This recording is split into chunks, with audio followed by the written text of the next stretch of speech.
നമസ്കാരം. രേണുസുതിയുടെ രോഗവിവരമാണ് സോഷ്യൽ മീഡിയയിൽ ഇപ്പോൾ ചർച്ചാ വിഷയം. താരത്തിന് ക്യാൻസർ സ്ഥിരീകരിച്ചു എന്നാണ് പ്രചരിക്കുന്നത്.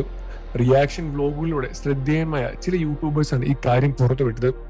എന്നാൽ വിഷയത്തിൽ രേണു ഇതുവരെ പ്രതികരിച്ചിട്ടില്ല.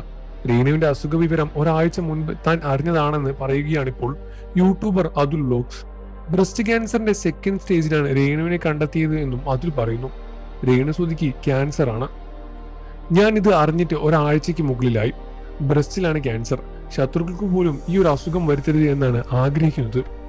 ചെക്ക് ചെയ്ത് ഈ വിവരങ്ങളെല്ലാം അറിഞ്ഞിട്ടും രേണുവിന്റെ പ്രവൃത്തികൾക്ക് ഒരു മാറ്റവുമില്ല. കാണുമ്പോൾ ആ ഒരു കാര്യത്തിൽ രേണുവിനോട് പുച്ഛം തോന്നുകയാണ്. കഴിഞ്ഞ വീഡിയോയിൽ ഞാൻ പറഞ്ഞിരുന്നു, നിന്റെ അവസ്ഥ നിനക്ക് അറിയാമല്ലോ, അത് അറിഞ്ഞു വെച്ച് പേക്കൂത്ത് കാണിക്കുന്നത് എന്തിനാണ്? അങ്ങനെ ഞാൻ പറഞ്ഞത് അസുഖത്തിന്റെ കാര്യം ഇപ്പോഴേ എനിക്ക് അറിയാവുന്നതുകൊണ്ടാണ്. രേണുവിന്റെ അസുഖം സെക്കൻഡ് സ്റ്റേജിലാണ് എന്നാണ് അറിഞ്ഞത്.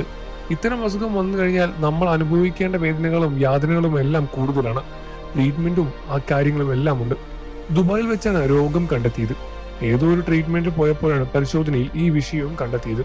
അങ്ങനെ ഒരു അസുഖം കണ്ടെത്തിയിട്ടും എങ്ങനെ രേണുവിന് കോപ്പറായ വീഡിയോകൾ നിരന്തരം ഇടാൻ കഴിയുന്നു എന്നാണ് ഞാൻ ആലോചിക്കുന്നത്. ഈ അസുഖം ഒരു കർമ്മയാണോ, രേണുവിന് ഇത് ആഗ്രഹിക്കുന്നുണ്ടോ, അർഹിക്കുന്നുണ്ടോ എന്നൊന്നും ഞാൻ പറയില്ല. കാരണം ആ അസുഖം നമുക്ക് വന്നാലേ അതിന്റെ വേദന മനസ്സിലാവുകയുള്ളൂ. വൾഗാരിറ്റി നിറഞ്ഞ വീഡിയോ ഈ ഘട്ടത്തിലും എങ്ങനെ രേണുവിന് പോസ്റ്റ് ചെയ്യാൻ കഴിയുന്നു എന്നതാണ് എനിക്ക് സംശയം. എനിക്കിപ്പോൾ ആളുകൾ രണ്ടായി തിരിയും. ഒന്ന് സഹതാപത്തിന്റെ പേരിലായിരിക്കും, വേറൊന്ന് ഇത് രേണു അർഹിക്കുന്നുണ്ടോ എന്ന തരത്തിലായിരിക്കും. രേണുവിന് നല്ലൊരു വിഭാഗം ആളുകൾ വെറുത്തു കഴിഞ്ഞു. രേണുവിന്റെ കുടുംബത്തിനെയും കിട്ടിയ വലിച്ചെറിയുന്ന ആളുകളാണ് ഇപ്പോൾ ഉള്ളത്. പക്ഷെ ഞാൻ ഇതിൽ ഒരിക്കലും സന്തുഷ്ടയല്ല. ഈ വീഡിയോ ചെയ്യുന്നത് കരുതിയിട്ടാണ്. അറിഞ്ഞിട്ടും മിണ്ടാതിരിക്കുന്നതാണ്. മെഡിക്കൽ റിപ്പോർട്ടും കാര്യങ്ങളും എല്ലാം ഞാനും കണ്ടിട്ടില്ല. രണ്ട് സോഴ്സിൽ നിന്നാണ് ഈ വിവരങ്ങളെല്ലാം ഞാനും അറിഞ്ഞത്. രേണുവിന് ഇങ്ങനെയൊരു അസുഖം ഉണ്ടെന്ന് മാറട്ടെ എന്നും ആഗ്രഹിക്കുന്നു. ദുബായിൽ വെച്ചുള്ള ചെക്കപ്പിൽ അറിഞ്ഞ വിവരത്തെ പറ്റി മറ്റു ചികിത്സയ്ക്ക് വേണ്ടിയാണ് രേണു പരമൂല ആശുപത്രിയിലേക്ക് പോയത്. അങ്ങനെയാണ് രോഗവിവരങ്ങളും പുറത്തു വന്നത്. ഈ കോപ്പരങ്ങളെല്ലാം കാണിക്കുന്നതൊന്നും തന്നെ വന്ന് പറയാൻ നിൽക്കരുതായിരുന്നു. ചിലപ്പോൾ അങ്ങനെ വന്ന് പറയാനും സാധ്യതയുണ്ട്. ജീവിക്കാൻ വേണ്ടിയാണ്, ചികിത്സയ്ക്ക് വേണ്ടിയാണ് എന്നൊക്കെ പറഞ്ഞു കളയും. പക്ഷെ ഒരാഴ്ച മുൻപാണ് രേണു ഇതെല്ലാം അറിഞ്ഞത്. അതുകൊണ്ട് ജീവിക്കാൻ വേണ്ടിയാണ് കോലം കിട്ടുന്ന നാടകമൊന്നും വരുത്തി തീർക്കരുത്. കാരണം ജീവിക്കാൻ ഒരുപാട് വഴികളുണ്ട്.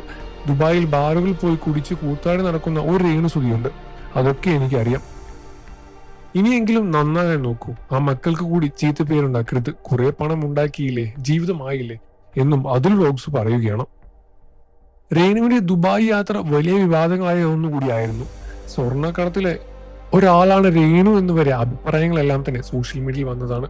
എന്നിരുന്നാലും വിഷയത്തിന്റെ യാഥാർത്ഥ്യമായ കാര്യം എന്താണെന്ന് നമുക്ക് ഇതുവരെ സ്ഥിരീകരിക്കാൻ കഴിഞ്ഞിട്ടില്ല. ഇത്തരത്തിലുള്ള വാർത്തകൾ സോഷ്യൽ മീഡിയയിൽ പ്രചരിക്കുന്നു എന്നുകൊണ്ട് മാത്രം. എന്നിരുന്നാലും ഈ വിഷയത്തിൽ നിങ്ങളുടെ അഭിപ്രായം എന്താണെന്ന് വീഡിയോയ്ക്ക് താഴെ കമന്റ് ചെയ്ത് പറയാൻ മറക്കല്ലേ ഫ്രണ്ട്സ്.